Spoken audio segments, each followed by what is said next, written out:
fire up the Foundry and we give her a good test. Let's melt some metal with the new Foundry.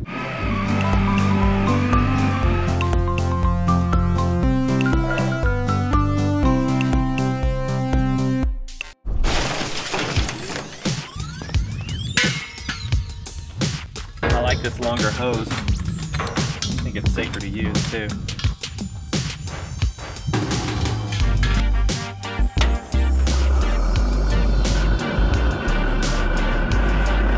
We'll be breaking in a new crucible for this. Perfect. I've never really used a graphite crucible, so let's try it out. I don't know, I searched online to see what you're supposed to do to break these things in. They didn't say. So I suppose I just put it in there and heat it up.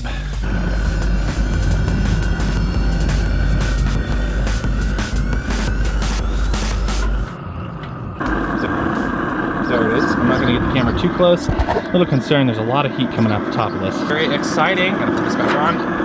Just like that. This we'll see. We'll see what happens. I've been running this for about an hour and a half. Now I'm not sure what the exact time is usually on these things, but an hour and a half seems like a long time. And I have gotten like not really very far at all. That's what the aluminum can looks like. It looks a little pathetic. This is the can right here. Look at that. I didn't even melt it. I just changed the color. I burnt all the paint off, but I didn't melt it. Okay, what I'm doing is not working. For some reason, the torches aren't getting hot enough to melt the aluminum.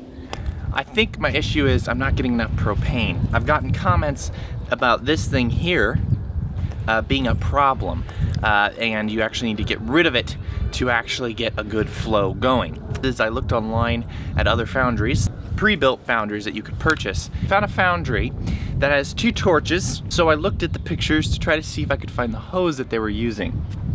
I found it, and I bought it, because I figured the hose on there was running 2 torches perfectly good. Otherwise I wouldn't sell the Foundry. So we're gonna install this hose on there. It's a 30 PSI G regulator on there. And it's adjustable, I can actually adjust the flow. So let's go ahead and get this thing installed. It's got the same connection as this hose. So all I have to do is disconnect this from the Foundry so that I just have this piece, and then I just connect this new hose on there just like this. Obviously they can't be finger tight, you gotta tighten that down, but I'll get a tool to tighten it. And I'm gonna go ahead and install it in here again, and we're gonna try this one. I think this hose is gonna do it.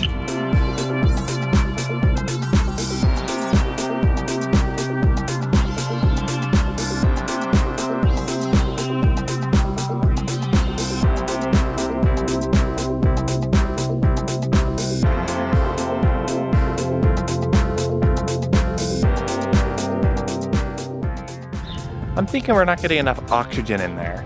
So I'm gonna open up the oxygen vents a little bit larger. I'm gonna go ahead and drill a couple holes in it to kind of make it more, so suck in more oxygen. Let's try that.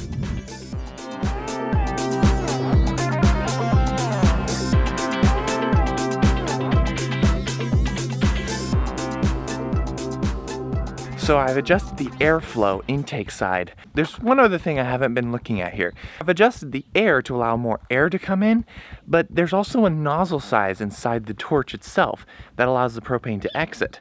So I'm thinking that nozzle size might not necessarily be right.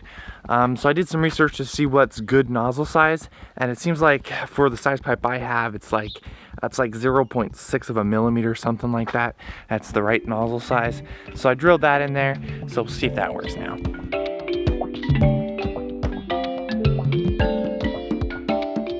All right, after adjusting the nozzle size, I think I finally got it working. The only issue is I'm getting leaking out of these areas. This certain nozzle here, this little piece here, cannot handle the pressure that I'm putting through this thing. So it's meant for a barbecue, no wonder.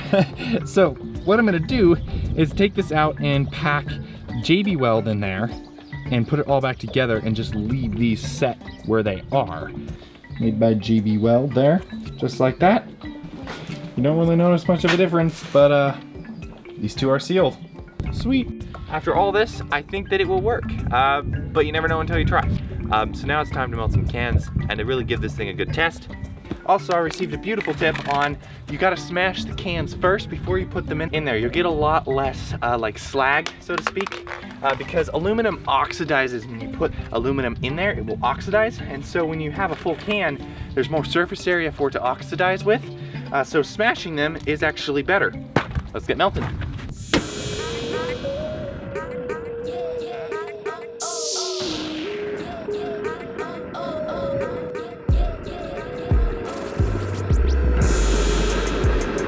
Huge flame that comes out like that high, man. Very big flame. The difference in noise is tremendous. Oh yeah, we're already starting to kind of melt the cans. So it's like within like 5 minutes, we're already starting to melt the cans. Oh, just awesome. And we'll pour some aluminum.